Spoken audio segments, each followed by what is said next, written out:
Good afternoon, Miss Maria Christine. Good afternoon, ma'am. Okay, Miss Maria Christine, can you tell me about yourself? I'm Tia Christine.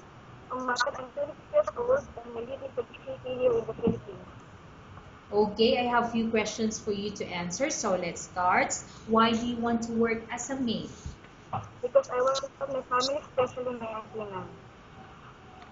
Why you choose Malaysia when there is a lot of other country? Because I know Malaysia is a good country, that's why I choose Malaysia to work. How are you qualified for this job? Because based on my experience before, I worked as a housemaid, that's why I know I'm qualified for this job. Okay, may I know what is your education level is? Okay, ma'am. I finished 2 years course computer science at St. Samuel Institute of Technology here in the Philippines, ma'am. Okay, so you are a college graduate, right? Yes, ma'am. Okay, what is your recent working experience? The recent work experience, ma'am, is I worked as a housemaid, nanny on the domestic helper before, ma'am.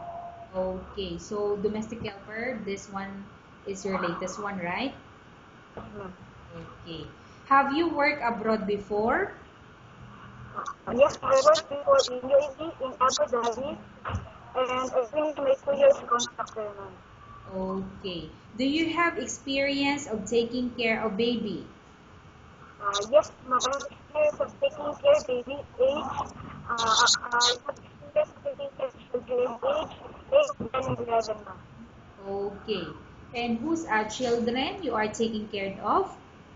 Uh, children of my employer there before in Abu Dhabi, ma'am. Okay. What about elder or older people? Do you have the experience? I don't have any experience in taking care of others right now. Okay. But I am willing to take care if needed now. Okay, good. Do you have any other special skills? Okay, I am a all-around positive man, and also I can tutor kids, ma'am, and I can help them to teach when they have homework from their school. Okay. Are you willing to learn new skills? Yes, ma'am, I'm willing. Are you willing to work with a family where the mother-in-law or any relative stay together? Yes, I am willing also, ma'am. Okay. Currently, are you still working now? No, ma'am. Do you know how to cook? A little bit, ma'am. What sort of food can you cook? Filipino food, ma'am. Okay, Filipino food. So, can you tell me what are those Filipino food that you can cook? I can cook tinola, adobo, and sinigang, uh, noodles, pancit like that. Okay, so you mentioned that you have experience working in Abu Dhabi, right? In UAE. Ma'am. Uh, do you know also how to cook some Arabic food? Only know this bit Arabic food, ma'am. Okay. Are you aware that you will have to do washing, cleaning, ironing, and cooking? Yes, ma'am, I am aware. From all the household works and household works like cooking, cleaning, ironing, and washing, which do you like most? Actually, all ma'am, I love washing, ironing, and cleaning. And in cooking, I do this all that. Okay. You are not allowed to use handphone during working hours. Yes, ma'am. You are only allowed to use handphone after you finish all the works and when going to bed. Yes, ma'am. You are strictly needed to surrender the handphone to your employer in the morning and your employer will return back to you once you're going to bed. Yes, ma'am. If ever your employer finds out that you're abusing of using your handphone and it's affected your work performance, your employer will confiscate your handphone and you're not allowed to hold it anymore. Instead, your employer will allow you to call to your family 3 times in a month. You're only allowed to bring normal phone and you're not allowed to bring smartphone. Are you agreed for the terms and condition? Yes, ma'am, I agree and understand, ma'am. Okay. Are you agree to the rules and regulation for the handphone? Yes, ma'am, I agree. How many years is the contract as you agreed and understand? I agree 2 years contract, ma'am. Okay. Can you describe for me your ethics or your attitude? I'm hardworking, trustworthy, and honest person, ma'am. How can you assure to us that you will work hard in Malaysia?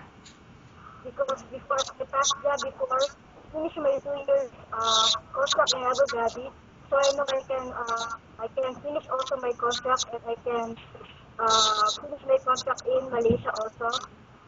Okay. Can you promise not to use the telephone without the permission of your employer? So my promise. Can you promise not to put on makeup but to dress properly while work? Yes, ma'am, I promise. Can you promise not to invite friends and relatives without the permission of your employer? Yes, ma'am, I promise. Can you promise not to ask for advance salary from your employer under any circumstances? Yes, ma'am, I promise. Do you really understand of the rules and regulation of the agency? Yes, ma'am. Do you pay any placement fee for you to come to Malaysia to work as a maid? No, ma'am.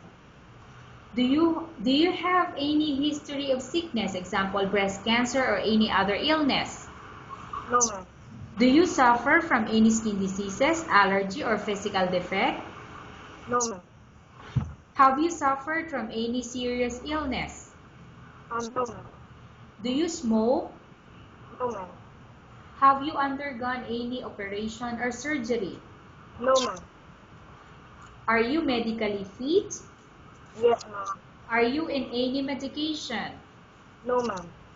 Are you allergic with any food? No, ma'am. Are you prepared to work for the employer of any race? Yes, ma'am. Are you prepared to eat the type of food taken by your employer? Yes, ma'am. Are you afraid of being left alone in the house? No, ma'am. Are you afraid of dogs or other pets?